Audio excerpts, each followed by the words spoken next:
My name is Daniel, and I've always considered myself a rational person. Raised in a world where every question had a logical answer, I never believed in the supernatural. However, my perspective shifted drastically when my wife Emily and I moved into our new home in Los Angeles. We were thrilled to find an affordable, Victorian house in a quiet neighborhood. It had all the charm we wanted, with spacious rooms, a large garden, and a touch of historical elegance. It felt like the perfect place to start our family. The day we moved in, the weather was perfect, the neighbors were friendly, and the house seemed ideal. But that perception soon changed. A week after moving in, I was organizing some boxes in the basement when I heard a faint whisper. Thinking it was Emily, I called out, but there was no response. When I went upstairs, I found her in the kitchen, unaware of any noise. I shrugged it off, attributing it to the house settling. Little did I know this was just the beginning. Emily began to feel uneasy in the house. She mentioned feeling watched, especially when she was alone. I tried to comfort her, insisting it was just nerves from the move. But deep down, I started feeling the same unease. Our dog Max also started acting strangely, growling at empty corners and refusing to enter certain rooms. The turning point came one night while we were watching TV. We heard a loud crash from the kitchen. Rushing in, we found all the drawers and cabinets wide open, their contents scattered across the floor. There was no logical explanation for this, and it left us both deeply shaken. Determined to understand what was happening, I visited the local library to research the house's history. I discovered that it was built in the late 1800s by a man named Richard Blackwood. Rumors suggested that Blackwood was involved in dark arts and black magic, performing rituals to summon demonic entities. I found an old photograph of him, a tall man with piercing eyes and a sinister smile. That night I had my first nightmare. I dreamed I was standing in the basement, surrounded by strange symbols and candles. Richard Blackwood was there, chanting in an unknown language. His eyes glowed with an unnatural light, and a shadowy figure loomed behind him. I woke up in a cold sweat, my heart racing. Emily began having nightmares too. She dreamed of being trapped in a dark room, surrounded by whispers she couldn't understand. The atmosphere in the house grew increasingly oppressive, and we both felt drained and exhausted from the lack of sleep. Desperate for answers, I contacted Sarah, a local historian specializing in the occult. When she arrived, she immediately sensed a dark presence.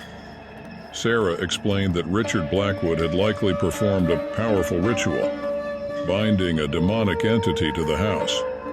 She suggested performing a cleansing ritual to break the bond and banish the entity. Sarah brought candles, herbs, and an old book of spells.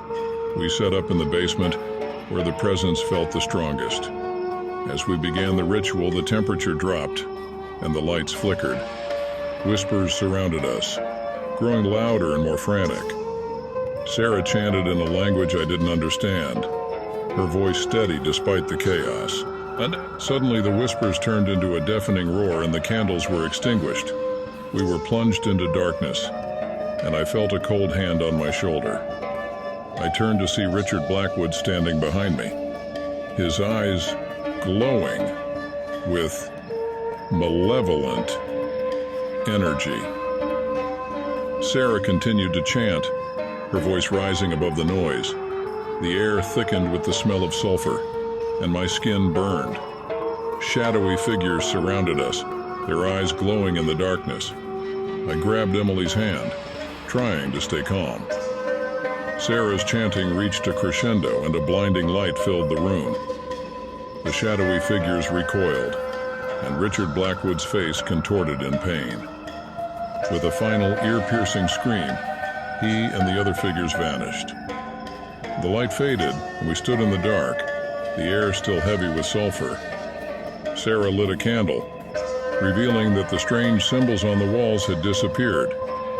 The oppressive feeling was gone, and the house felt lighter, almost peaceful.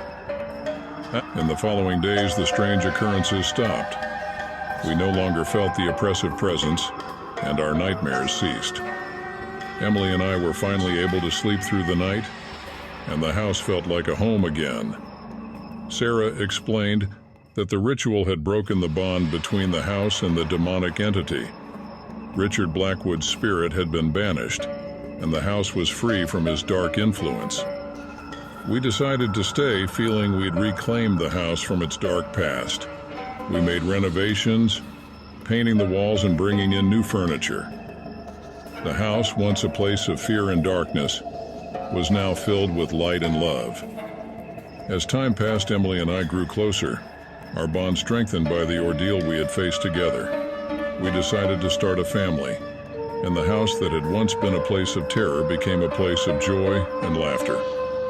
We never forgot what had happened, but we refused to let it define our lives.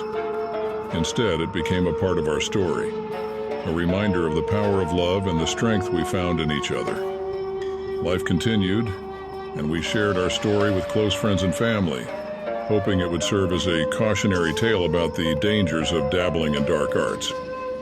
The house became known in the neighborhood as a place of resilience and renewal. Years later, as we sat on the porch watching our children play in the garden, I reflected on how far we had come. The fear and darkness were distant memories, replaced by the warmth of our family and the love that filled our home. We had faced the unknown and emerged stronger, our lives forever changed by the haunting of the Black Magic House of Los Angeles.